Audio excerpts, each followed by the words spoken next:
Halo Zaikers, selamat datang di channel 3D Zaiku Indonesia. Nah, pada video kali ini kita akan training mesin CNC router 3020 plus Max nih Zaikers. Mesin CNC router 3020 ini hadir dengan area kerja 300x200x40 mm yang ideal untuk pembuatan prototyping, engraving, hingga machining komponen berukuran kecil. Mesin ini menggunakan spindle 500 watt berkecepatan 11.000 rpm yang mampu memotong material seperti kayu, akrilik, plastik, resin, foam, hingga aluminium dengan hasil yang sangat presisi. CNC ini sangat cocok digunakan untuk kebutuhan industri, workshop, pendidikan, maupun pengembangan produk. Buat kalian yang penasaran bagaimana proses training CNC router 3020 plus Max ini, langsung aja yuk tonton video ini sampai selesai.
Jadi kalau misalnya butuh diameter 6, nanti beli cak ER11, collet ER11 itu yang 6 mili. Maksimal kan dia di 6 mili ya, maksimal diameternya.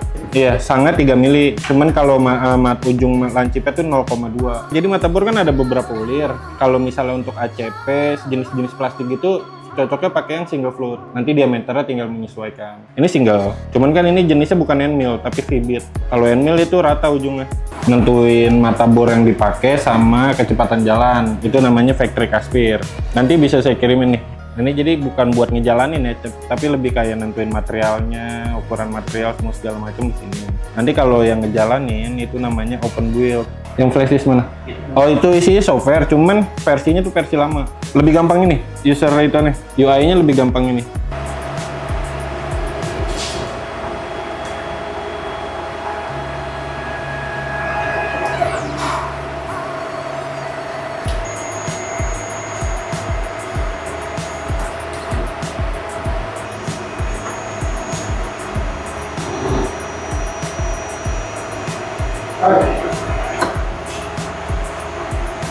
Kalau yang atas itu nggak ada limit switch-nya? Ada. Ini udah berhenti dia. Dia kan pasti paling atas dulu nih, Z dulu kan.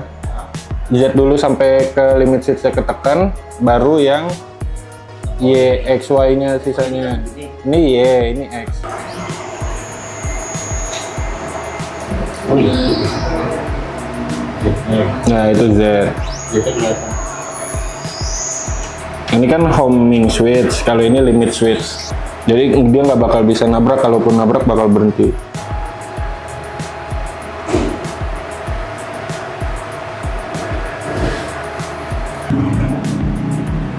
Ini keras pakai.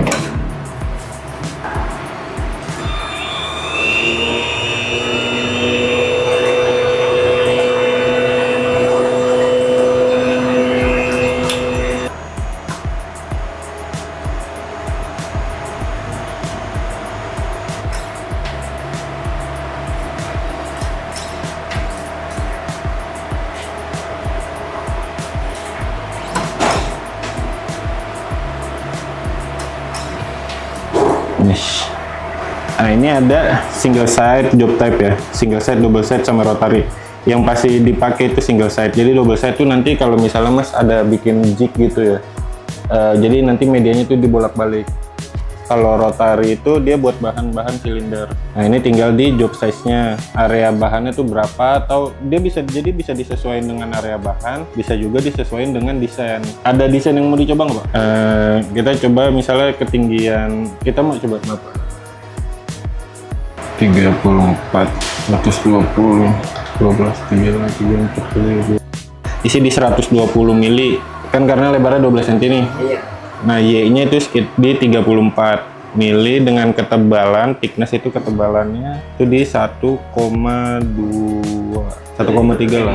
Iya, kalau bukan, kalau hasil kan dari desain mau ukurannya berapa. Jadi kalau ini tuh thickness itu Z-nya, tebal medianya berapa. Nah ini ada Z zero position. Jadi nanti sebelum dimulai mata bor itu kan dia butuh acuan ketinggian ya, mau di mana gitu kan. Ini ada material surface sama mesin bed. Jadi kalau material surface nanti mata bornya tuh nyentuhnya di sini nih. Pas kita zeroin tuh Z-nya di sini. Jadi mata bor tuh benar-benar nempel di atas media.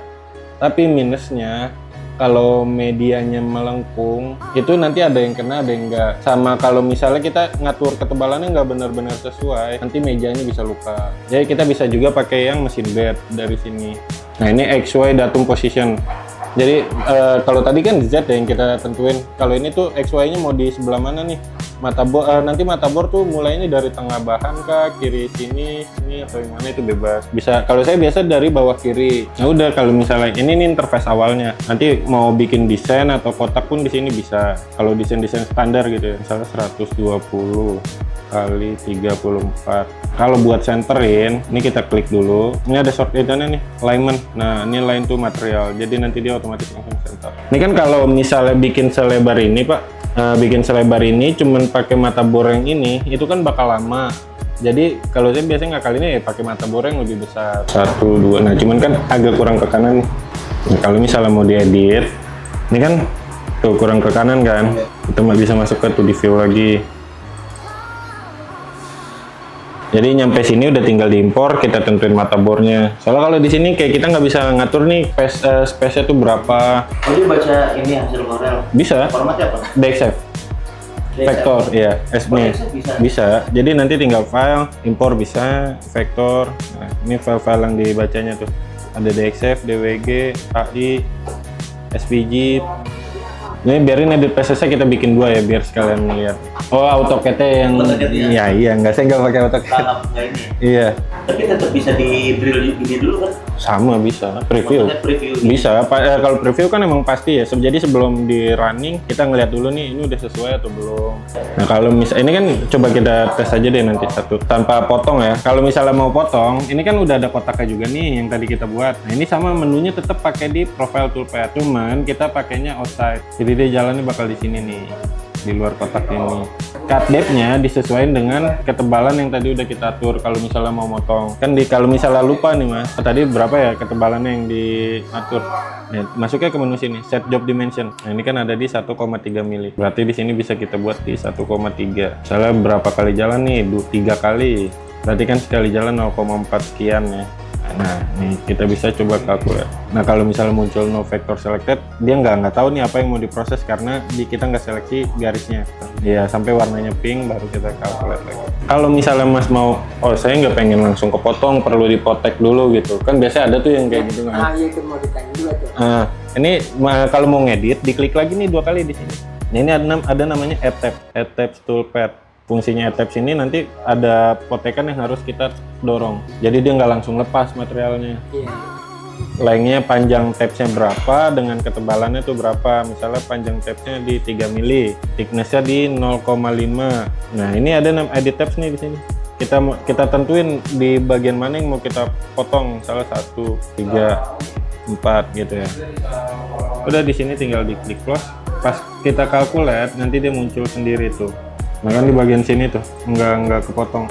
Nah ini kenapa nggak kelihatan tabsnya, karena medianya kita buat pas banget nih pak segini. Kalau misalnya biar ya, nah misalnya coba saya lebarin nih, ini kan 34, coba dibikin 40. Ini nih misalnya disenterin lagi. Kalau misalnya habis ngerubah dimensi, kita harus calculate ulang. Caranya gampang kok, tinggal diklik aja 2 kali ini.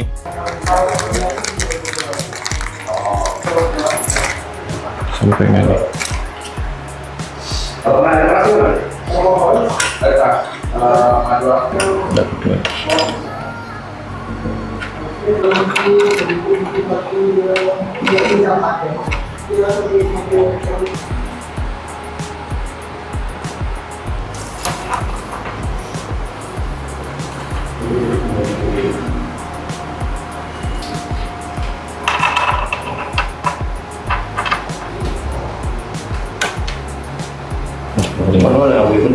Oke. Cuma nih kalau bisa nanti pilihnya jangan yang terlalu panjang, gampang goyang. Udah tinggal disesuaikan. Karena tadi kita pilih kiri bawah kan berarti di sini nih.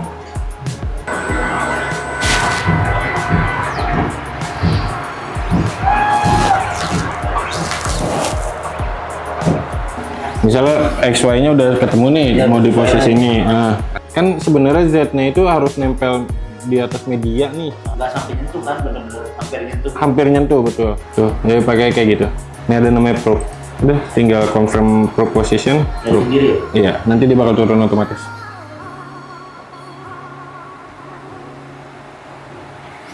Tuh. Remove the probe, oke. 24,2. Coba kita pasin.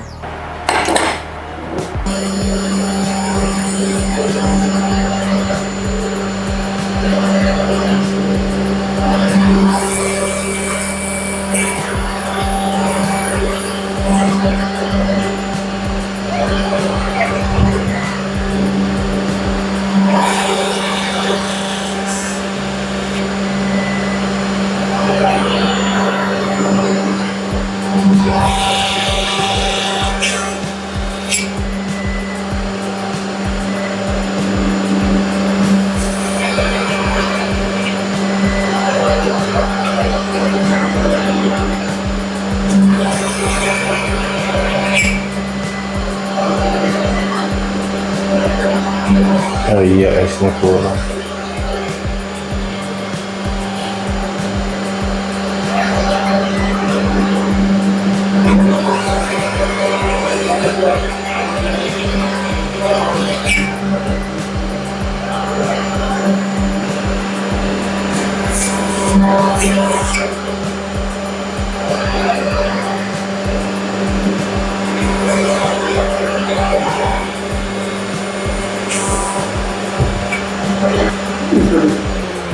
Iya. Iya kayak gitu-gitu terus. Biasalah.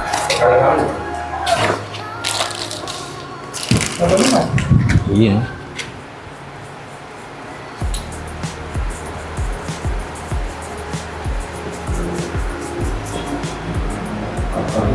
.3 paling ya. Hah? Dalamnya berapa? 0,5. 0,5. Iya. 0,3 kalau mau lebih ituan lagi. Ya, jepit di situ.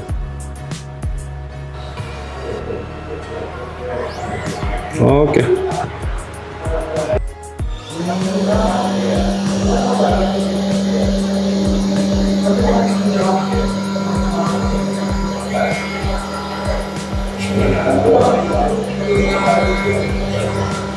Udah tahu masih gitu.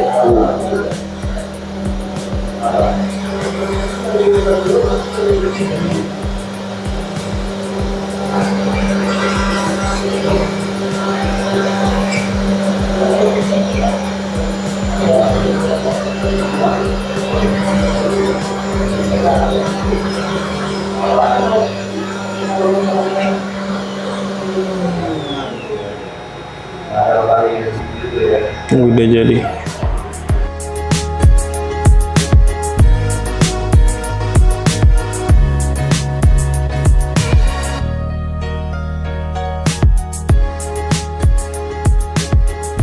Oke Zaikers, seperti itulah untuk proses training CNC router 3020 plus Mac di 3D Zaiko Indonesia. Nah, buat kalian yang penasaran dengan mesinnya, kalian boleh banget nih kunjungi e-commerce atau workshop kami di 3D Zaiko Indonesia atau 3D Zaiko Surabaya. Buat kalian yang sudah nonton video ini sampai selesai, jangan lupa like, comment, share, dan juga subscribe agar tidak ketinggalan konten menarik seputar dunia CNC, 3D scanner, dan juga 3D printing. Sampai jumpa di video selanjutnya. Bye-bye Zaikers!